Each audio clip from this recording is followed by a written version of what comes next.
ఎందుకు అలా అవుతుంది? అలాగని తత్వం గురించి వింటూ ఉంటే అది చాలా గొప్ప విషయం కదా. అంత గొప్ప విషయాన్ని వింటున్నప్పుడు నిద్ర ఎందుకు వస్తోంది అని అంటే ఇక్కడ ఆ యోగ్యత లేదు కాబట్టి. ఇప్పుడు 1వ తరగతి చదువుకునేటటువంటి వాడిని 10వ తరగతిలో కూర్చోబెడితే అప్పుడు ఏమవుతుంది? వాడికి నిద్రే వస్తుంది. విషయం ఏం అర్థం కాదు. అదేంటంటే అంత గొప్ప విషయం చెప్తుంటే ఎందుకు నిద్ర వస్తుంది అని అంటే విషయం గొప్పదే, కానీ వీడికి ఆ యోగ్యత లేదు, వీడికి ఆ శక్తి ఇంకా రాలేదు. కాబట్టి ఆ శక్తి రావాలి అని అంటే ఏం చేయాలి? 2, 3, 4, 5 తరగతులు ఇట్లా వరుసగా చదువుకుంటూ 10వ తరగతికి వస్తే అప్పుడు వాడికి అర్థమవుతుంది. కాబట్టి ఈ తత్వం అనేది ఏదైతే ఉందో అది చాలా గొప్ప విషయం. దాన్ని తెలుసుకోవాలంటే దానికంటే ముందు విశేషంగా భగవద్ ఆరాధన చెయ్యాలి.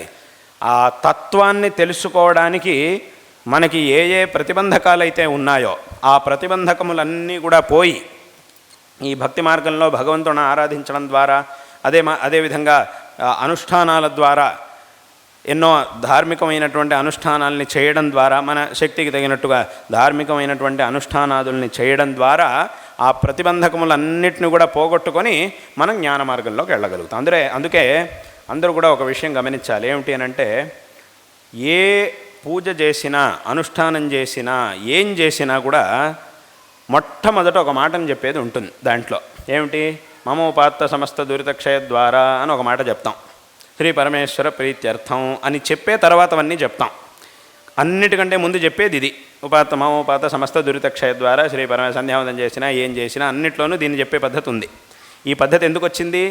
దీని యొక్క అర్థం ఏమిటి అని అంటే ఈ మార్గంలో వెళ్ళడానికి ఇప్పుడు ఇవాళ నేను చేస్తున్నటువంటి అనుష్ఠానం ఏదైతే ఉందో దీని యొక్క అంతిమ లక్ష్యం ఏమిటి అని అంటే ఆ తత్వజ్ఞాన మార్గంలో వెళ్ళి జ్ఞానాన్ని పొంది తద్వారా మోక్షాన్ని పొందడం. అదే దీని యొక్క ఉద్దేశ్యం. కానీ నేను అలా నేరుగా వెళ్ళలేను కాబట్టి ఆ వెళ్ళే మార్గంలో ఎన్నో ప్రతిబంధకాలు ఉన్నాయి కాబట్టి అందులోనూ ప్రతిబంధకమైనటువంటి ఆ దురితం అంటే పాపం.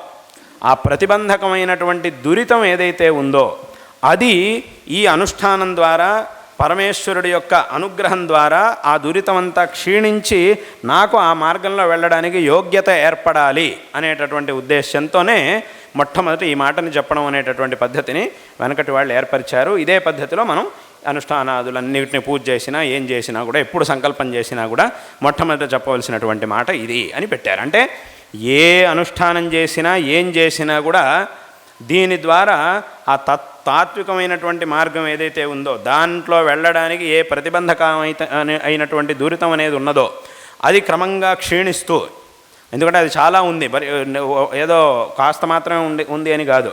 ఈ జన్మ, కిందటి జన్మ, అంతకుముందు ఇలా ఎన్ని జన్మలైనాయో ఆవిడికి తెలుసు.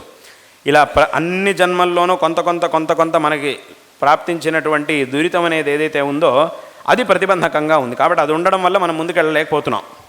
కాబట్టి అది క్రమంగా క్షీణించి ఇప్పుడు నేను చేస్తున్నటువంటి అనుష్ఠానాదుల ద్వారా అది క్రమంగా క్షీణించి నేను ముందుకు వెళ్ళడానికి కావలసినటువంటి యోగ్యత నాకు కావాలి. ఆ పరమేశ్వర అనుగ్రహంతో ఇది క్షీణించి నేను ఈ మార్గంలో ముందుకెళ్ళాలి, ఎంత వీలైతే అంత ముందుకెళ్ళాలి అనేటటువంటి ఉద్దేశంతోనే ప్రతి అనుష్ఠానంలోనూ ఈ మాటని చెప్పాలి అని పెద్దవాళ్ళు ఈ సంప్రదాయాన్ని ఏర్పరిచారు. కాబట్టి అక్కడికి ఏమైంది? మమ ఉపాత్త సమస్త దురితక్షయ ద్వారా నాకున్నటువంటి సమస్త దురితములు క్రమంగా క్షీణిస్తూ ఆ పరమేశ్వరుడి యొక్క అనుగ్రహం నాకు లభించాలి.